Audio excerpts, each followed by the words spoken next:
So I know it's been a while since we've actually done something with a car. We've taken a bunch of trips. We have gone to meets and done things like that. But today we're finally digging into this car, actually doing some work on it. We've got a brand new exhaust system, a bunch of heat controlling related upgrades to the car. It's gonna take us a while, so we better jump in. But first, we gotta cool this car down. We just got back from a little drive, going to Cars and Coffee this morning, so let's cool this thing down and let's start digging into this upgrade, because there's gonna be a lot of parts all over the place to get this complete exhaust system off this car.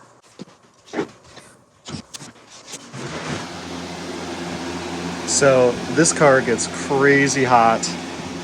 So this car is kind of known for, like, when you're at a stoplight, the car doesn't necessarily overheat, but it does start to inch up and get warmer and warmer.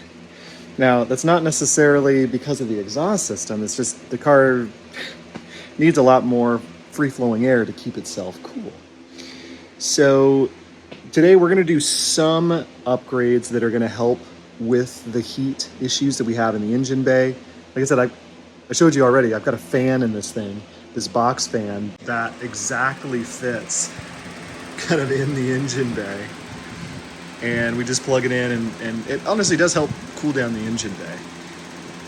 But today's upgrades should really help with heat.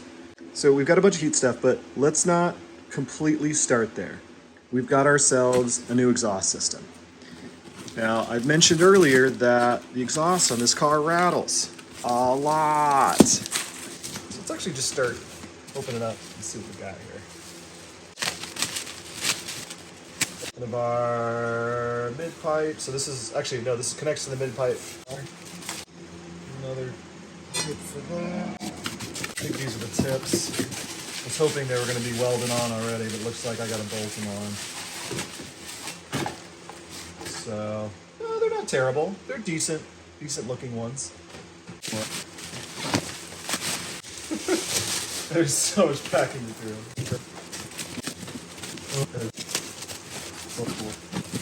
Wow. Now, it's not light, which is probably the opposite of what I want for the Lotus, but it does look pretty good. And the part here that was making a bunch of noise, the exhaust valve on there is really nice and tight, so I think it should be good. Let me clean up all this packaging and then we'll look at everything. I've got it all unboxed. There it is. It's pretty cool. So, now, there's something I have to tell you about this exhaust system. I got it off AliExpress. I've never ordered anything off AliExpress. I don't know. It was really cheap. Probably cheapest exhaust system I've ever bought for a car, including my Volkswagens and Audis and everything I've had here in the past. It honestly doesn't look too terrible beyond some of the cheap welds but I've gotten crappier exhaust systems from here in the United States. Let's take a peek around. The bends on here, you know, they're not super great. They look like they've kind of polished them up a bit. The welds around here, they're not terrible, but they're honestly not the best. The one thing I was worried about the most was this exhaust valve here. So I'm gonna flip this over. But it's pretty darn solid. Nice thing is, it's actually a standard size, unlike the other one that I have that it was like a weird oddball size. I'll show that once we get this exhaust system off. And you can see the old one. But all in all, this thing doesn't seem terrible. That is packed with something, obviously. So there's another piece there. The tips, honestly, they look pretty generic. I don't even know what that says. HD? I'm not even sure what that says. Now the other stuff we've got to upgrade here is heat. And I mentioned this engine bay gets really hot. So there's a couple things we're gonna do about it. First off, I've got some DE&I titanium lava rock heat wrap. Now, I understand this isn't necessarily like the best solution, right? Like a lot of guys get those heat shieldings from like those with the dimpled Mishimoto pieces, but decided to go with this for now and give it a shot. You know, it's definitely going to help. So it's definitely not going to hurt. So I've got 2 kits here. So these are 2 50-foot roll by 2-inch here with some metal ties, and I have some extra in case I need more. It comes with a tool, but I've actually got 2 boxes. And always nice time opening these boxes. So I've got 2 of these kits right there. Another tool. But lots of heat wrap. I'm hoping that's enough. If not, I'll get another 100-foot roll. I'm fine to have extra because we've got lots of projects going on. Even maybe some of my other cars might do it. Then we also have a bunch of the foil tape, this gold foil tape as well to help. Then I got this giant sheet of reflective gold film to stick on as well. I'm hoping between all of these things we can really make a big difference. So we're going to do the headers and the mid pipe with this, maybe some of the exhaust. Obviously we can't do the cat. We're going to do this kind of on the back of the engine bay, kind of surrounding where the window is, to the back of the car. We're going to probably put this on some of the intake components, maybe some other pieces, other heat shielding that maybe we could stick this to make it work better. But there's one more thing we're going to do, and it actually has to do with the back glass on the Lotus. So we've got the glass cover obviously on the rear boot here, but it's totally open. So what I'm really talking about here is that window there. And what I'm thinking of doing here is actually putting some of the gold reflective window tint to maybe reduce the amount of infrared, some of the heat that comes through that glass, and see if that does anything. I'm pretty hopeful that it's going to make a difference, but we'll honestly just have to see. That's the project for the day. So car is still cooling down. It's got the fan. That's probably going to take a while. While that's happening, we're going to jack the car up.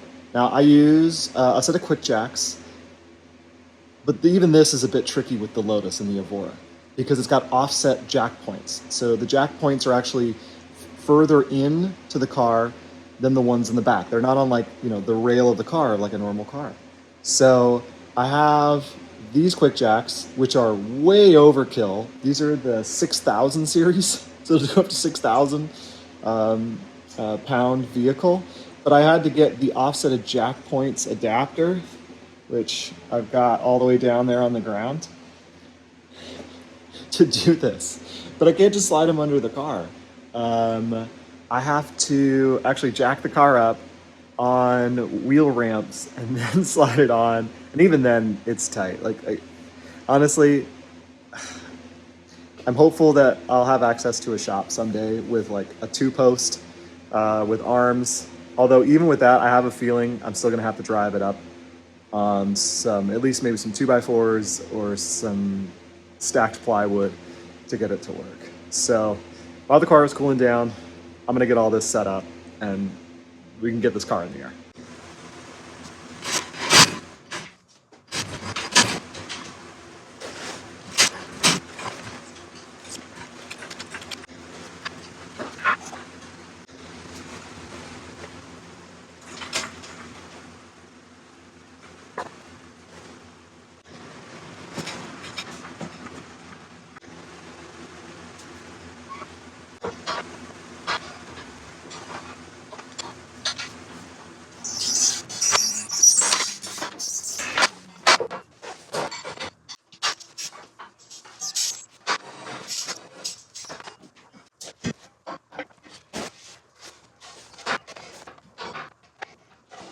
Okay, as you can see, it's quite a process to get this dang thing in the air. Capacity, and honestly, I don't really know if that's per corner, or if you have 4, that's what it is, or 2. This car is 3,000 pounds. So, I mean, it's fine, because this is, you know, 5,000 pound capacity on those things, but just kind of curious. I have no idea. Anyway, stop rambling. But I just put the crossbar attachment on, and so now I just kind of got to get that centered. And it's kind of tricky. So we have this beam that runs across, and I'll try to, this is not super good with that. So you see this beam runs across so you can hit the jack point, and it's that little piece that's kind of sticking down that's got a little bit of the panel bond, that orange panel bond on it. So you run those, and then you have this other one that slides across and hits the jack point. So that way you are evenly distributing the weight on either side. Now I know in the Lotus community, some guys just say, forget it, I'll just have it run on the rails, on like the inside rail, and they'll run on the outside rail of the back, or they'll run on the jack pad. And it's really not what you're supposed to do. Like, I'm sure it technically works, but for me, I kind of want to do it the right way. If you're underneath the car and something happens, you're done, man. You're done.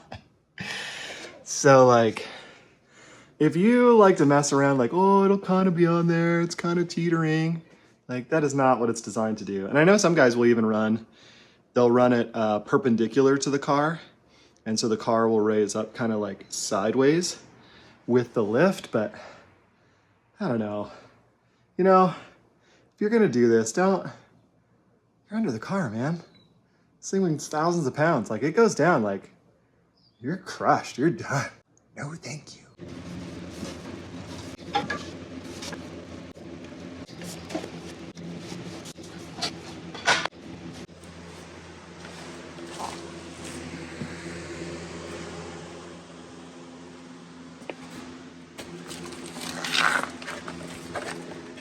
All right, so now just grabbing the hydraulic pump. I like to put this up in the corner, up here. And so essentially we'll run hydraulic lines, both sides, to the box here. And then we've got a nice little controller, so. Last thing, and then we'll get this thing up in the air, so. Almost got the car off the ground.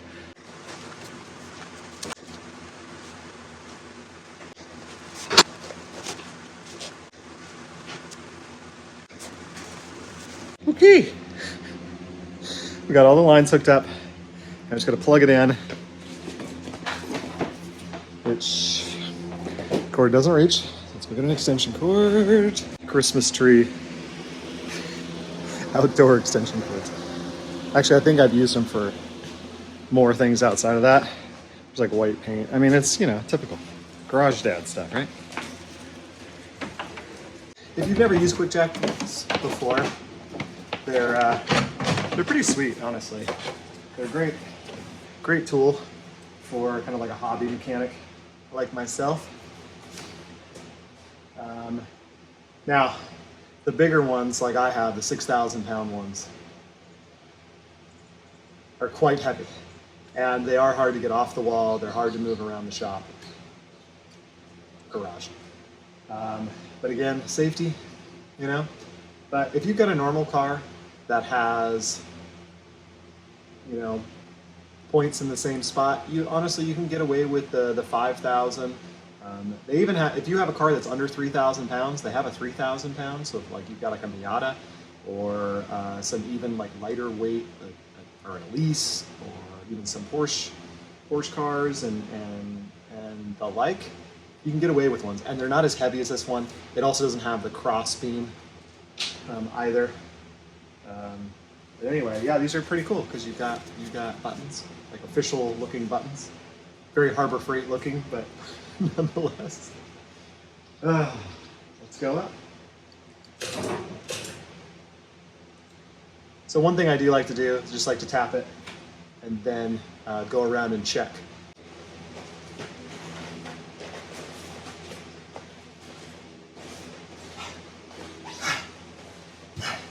I got it. Okay, now let's go up.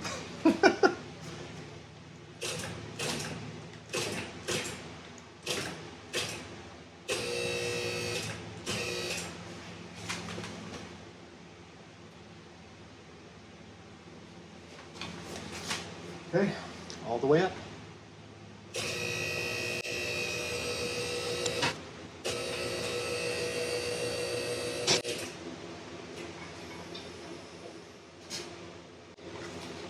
Okay, it's all the way up. Let's go take a look.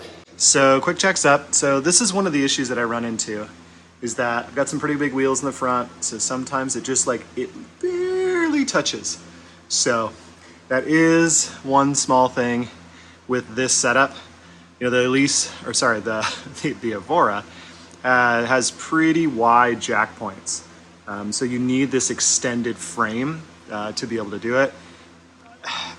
You know, the 5,000's a little short.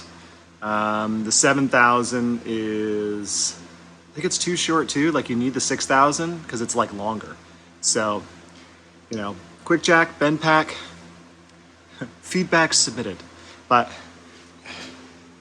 it's pretty sweet, honestly. Now I've got plenty of room. It's on the locks, so it's resting on those. Got the hydraulic as a backup. It has a triple backup. Got the wheel blocks, but as you can see, like we're pretty well set up, and it's pretty high off the ground, and it's pretty solid.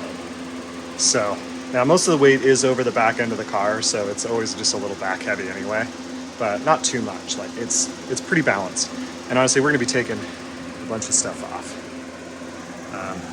Honestly, where we're starting, it's under here. And we're gonna take this panel off here, take this panel off here, the diffuser off here, all these little bolts, which, by the way, these bolts that Lotus used were just total junk. Definitely an upgrade I'd like to make in the future is just swap all these all out with some, like, I don't know, some flat Allen bolts, torque bolts with some like bevel washers, just so it's like just a little more seamless. So, but yeah, so that's next. We're gonna take all these panels off.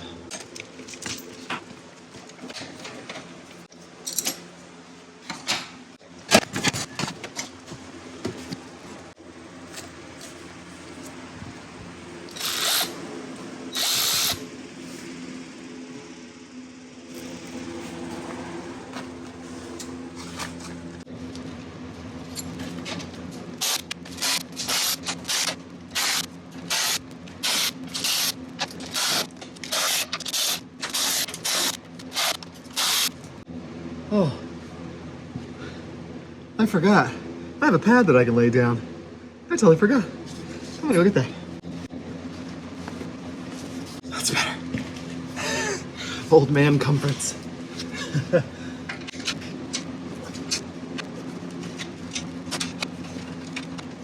These bolts are junk. They love to just, like the heads of them, just even with just an open end wrench, just love to just melt away. So there's some of these I can't use my kind of zip gun with a socket. So they're all just chewed up.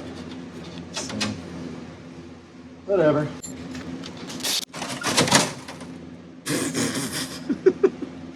Whoops. Okay. Good thing that tray's there. Okay. Whew. Oops. Yeah, looks pretty cool, honestly. Exhaust, completely cold. Oh, let's see, we got our pre-cat O2s right here.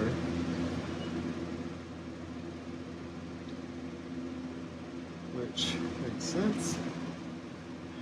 Now let's get the diffuser off. There you go.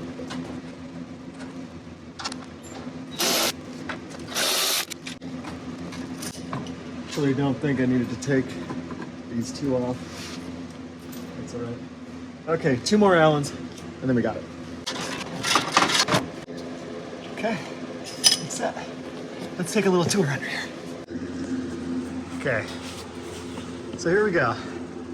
Take a tour under here a little bit. So, oh yeah, look at that. We actually have a little exhaust leak right around here. So this thing is already split. So essentially all this is gonna come out. We've got our catalytic converter right here, and honestly, oh gosh, we've got another exhaust leak right here. Anyway, here's the valve I was talking about. So that big giant long piece goes in here, and then it's, for some reason, zip tied to a heat shield around the anti-sway bar.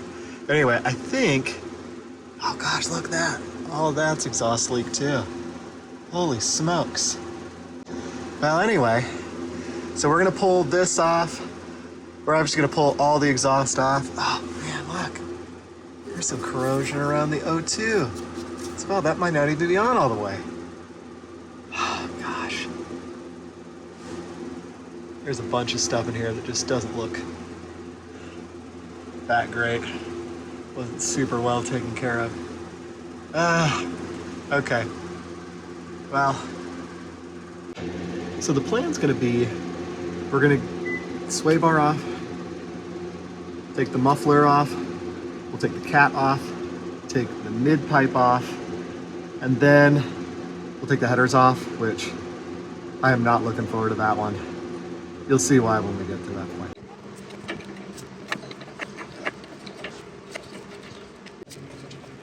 Okay.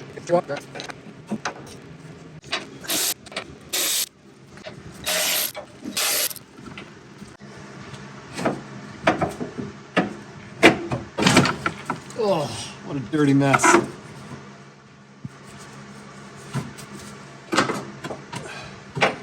Okay, got it out.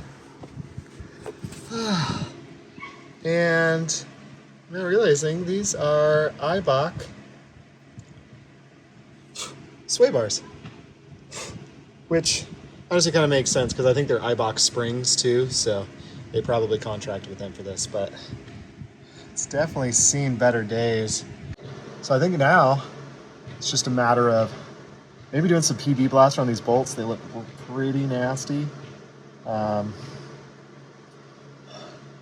we'll let them sit for maybe about 20 minutes, half an hour, and then we'll come back and try to break them off. I think we might try to go around and do a few of those bolts. So.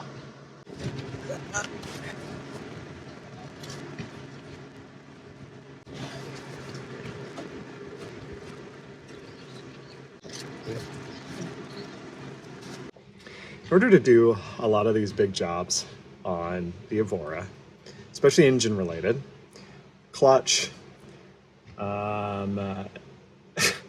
honestly, pretty much anything on the transmission, you have to pull the clamshell and pull the motor.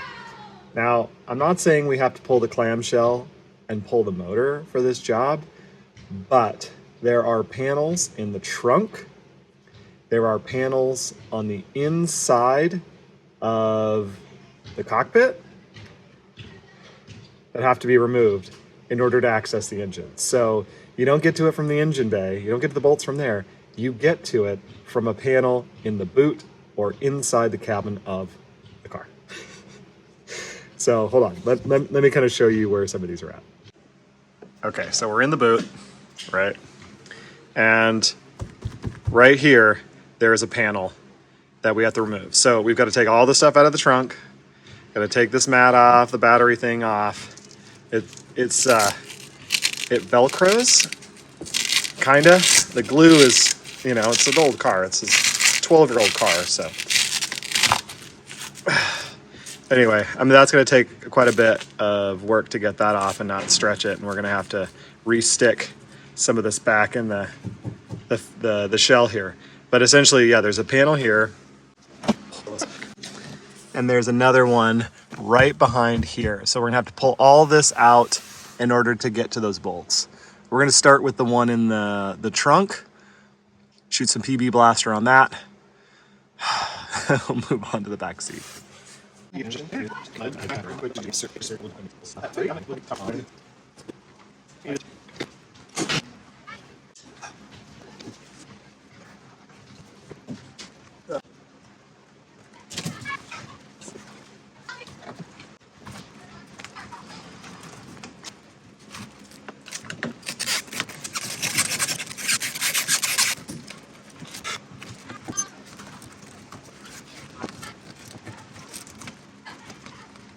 We'll probably have to reseal this when we put it on.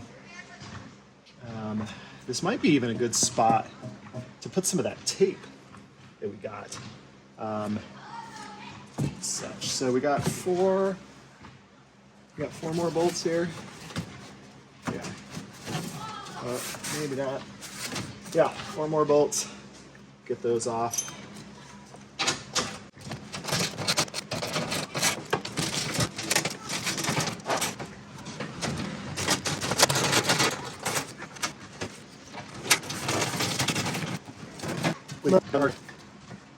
So I replaced the spark plugs on this car a couple weeks ago, and I had no idea that this panel was here. And now I'm looking at it, and this would have been literally the best place to access it, because look, there's all the coil packs. They would have came straight out, and I did it a completely separate way. So definitely not easy to do. I also noticed too, I have no idea what this goes to.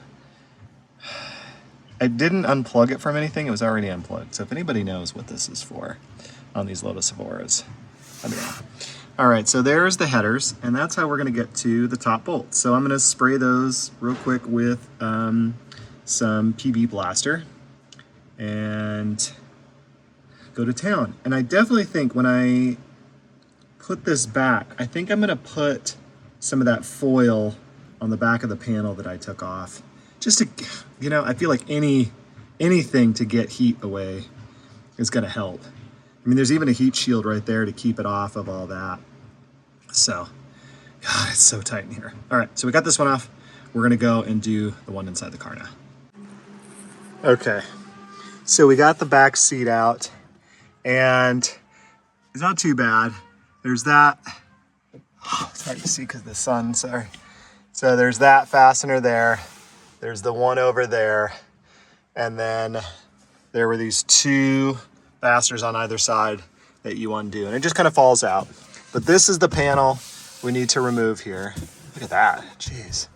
But it's interesting looking at this, like, okay, here's car seat clip, car seat clip, car seat clip, car seat clip. And then there's technically no top one that I could, unless, oh, they want you to strap it. Oh, they want you to strap it to that up there. Oh man, this is so funny that they've made this like child seat compliant. So next, we're gonna zip that off and then we'll take a peek in there.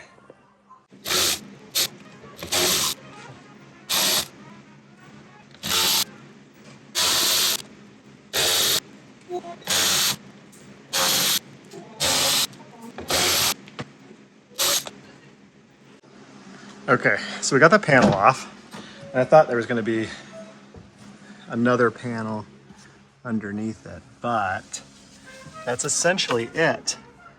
But we have a ton of this heat shielding kind of in the way. Well, now we know how to get to the alternator, and it is Toyota, that's that. Gosh, yeah, I'm just gonna have to kind of climb in here and poke around a bit because it looks like we need to get this heat shield off, which then get this heat shield off.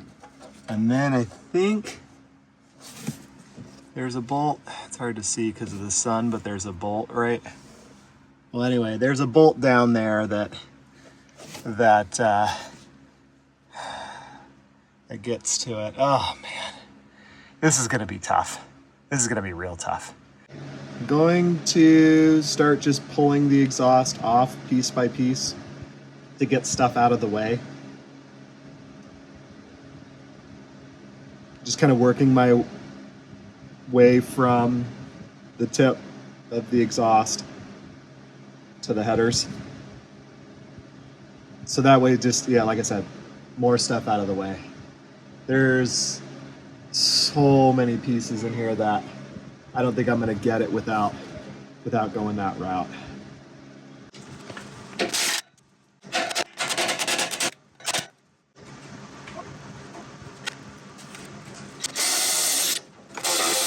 Yeah.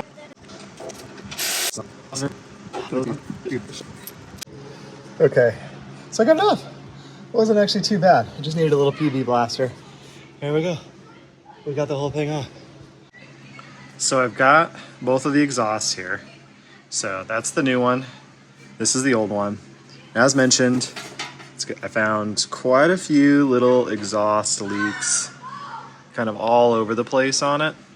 I'm also noticing that this one is actually quite a bit bigger, but listen to this. There's a lot of, it's pretty hollow. But this one,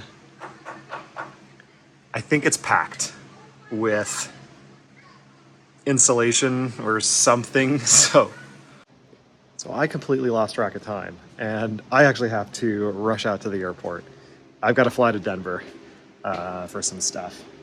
So gonna have to put this project on hiatus until I get back. I kind of knew this was gonna happen. I kind of figured that this was gonna be one whole day of kind of disassembly, which didn't quite finish that. Didn't even get the headers off or the cat off or any of that. And then we'll come back and we'll do the rest. So we'll see how long that takes. But I'm gonna go get on an airplane and then I'll be back.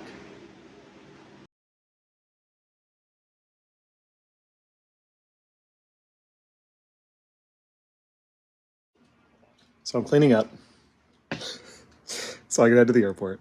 And I have a really good bad idea. So muffler's off. Cat is still on the car. I think I'm gonna start the car. All the panels are off on the car. I just want to start it for like 5 seconds just to see how loud it is.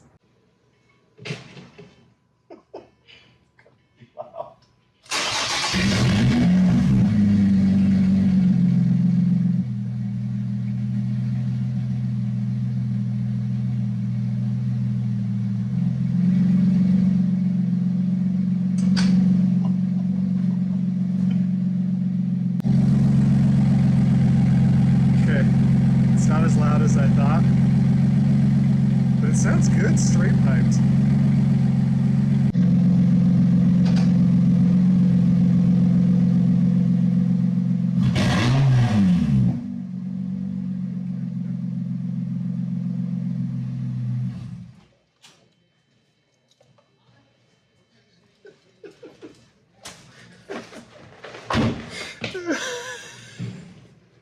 It's so loud.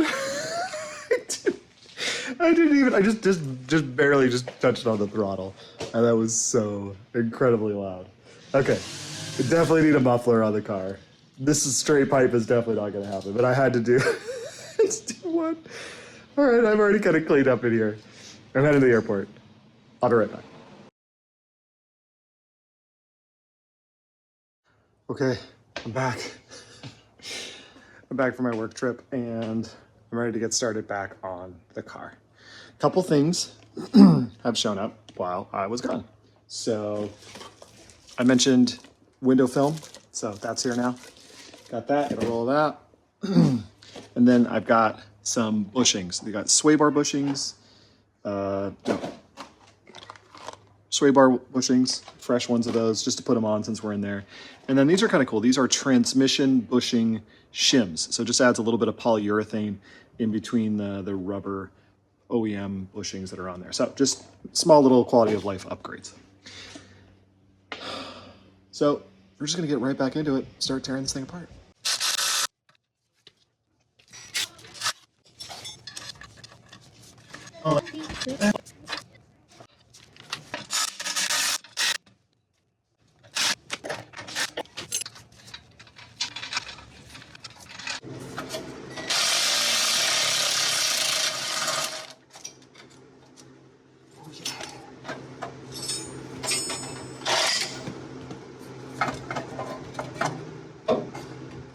Okay. I think that'll make it. So now I can reach this nut right here, which I was having a hard time getting, and I should just be able to bust it loose. All right, so I was able to get one of the exhaust manifolds off. I honestly have no idea the brand. It says EXAU1, I have no idea what that is. Also noticing I got a fair amount of grease leaking from my axle again.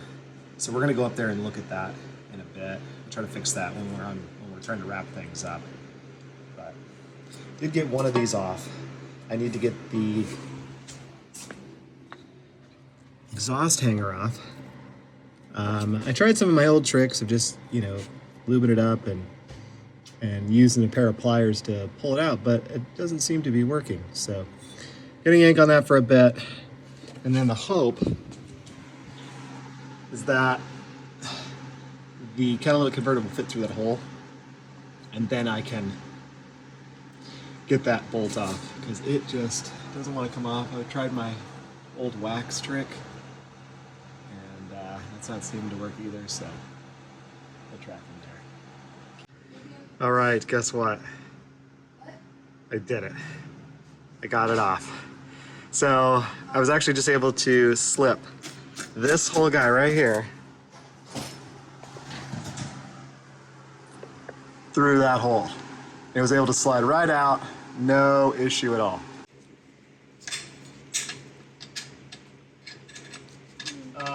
Can't believe that worked. Okay, got it. There's no way I would have been able to do this while it was on the car.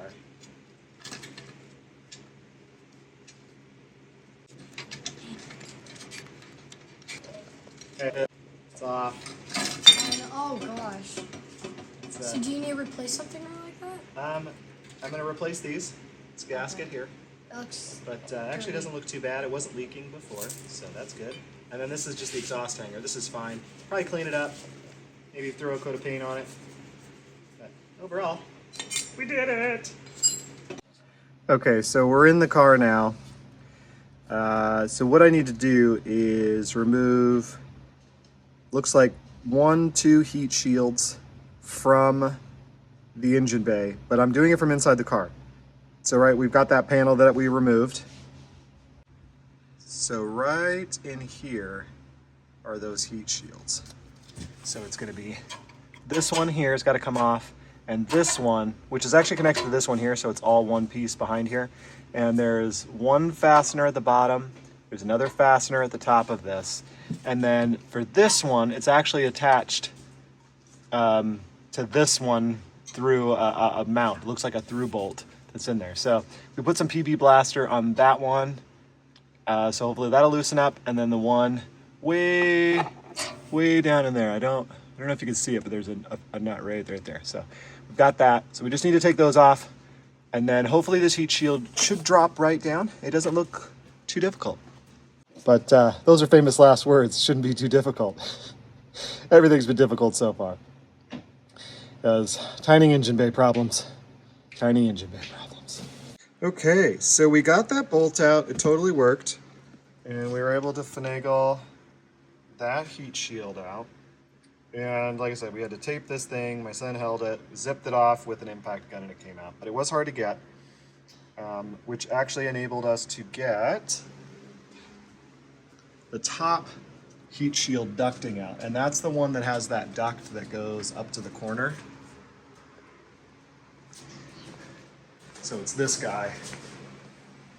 So this one right here. So we were able to get that out. But I've got one heat shield left to get out, and I just taped a crow's foot to the backside. So that way, hopefully I can get to that fastener. And I think I've showed you guys a few times already. I'm gonna show you again. And so again, it's that guy right down in there, kind of where that blue tape is. So I'm gonna try to zip that one off and see what we can make happen. And socket fell off. Gosh darn it. Right in your hat. The socket landed in my hat? Yeah. Oh, that's cool. Right in your hat. Huh. Oh. Hole in one. Success. Vice grips are clamped on there. So now we're gonna go up and use the impact to zip it off.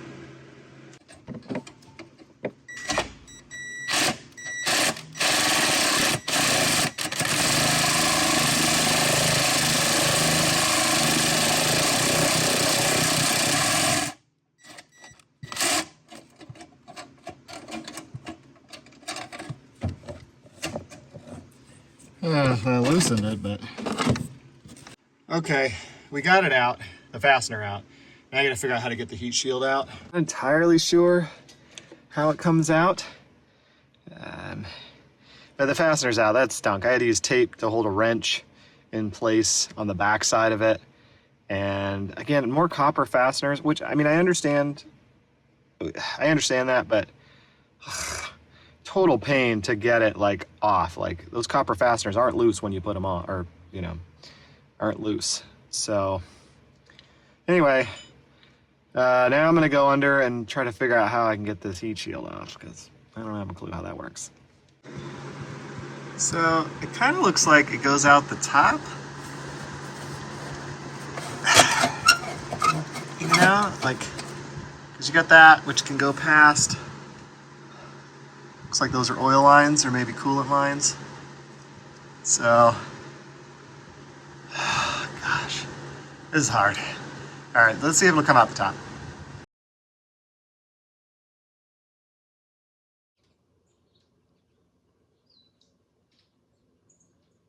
Okay, it's day 3. I took a break and I'm ready to get back into this. Next goal, heat shield, exhaust manifold. Then we've got pretty much all the parts off. And we can start wrapping. So, heat shield, exhaust manifold. Let's get after it.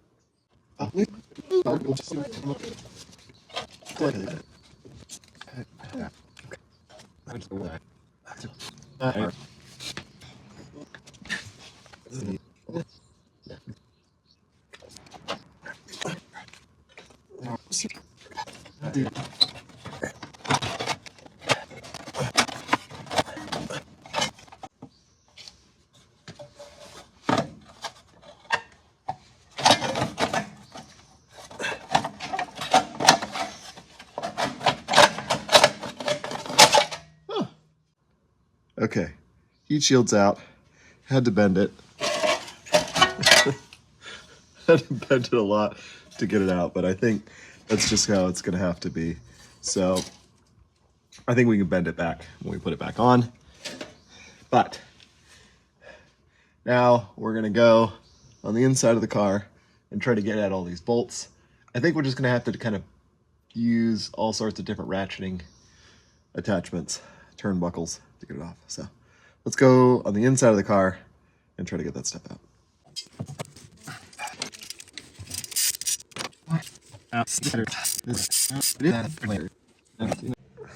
Okay, I got it. I got the last nut out, and now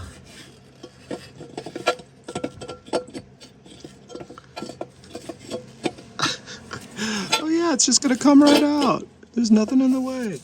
Oh, I think we might need to just pull this nut off here just to give us enough clearance.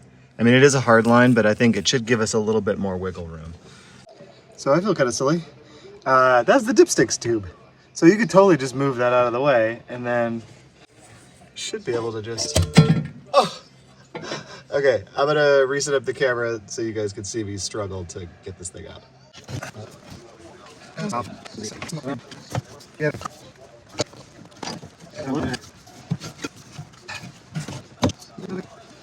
Okay guys, I struggled for hours in the back, nothing. And I started wiggling it upwards and I got it to this point. So I think if I disconnect the strut, or the strut, or not the strut brace, but this brace here, I think it's gonna come straight out.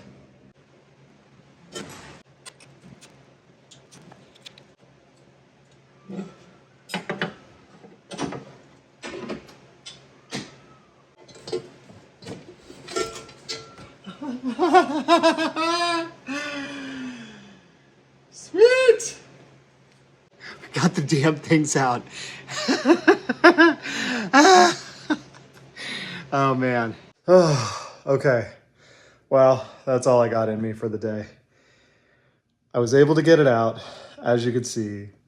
I just need to pick up the gaskets, which I'm gonna order here today, and they should be here in the next couple days. And then we can jump back in and start putting everything back together.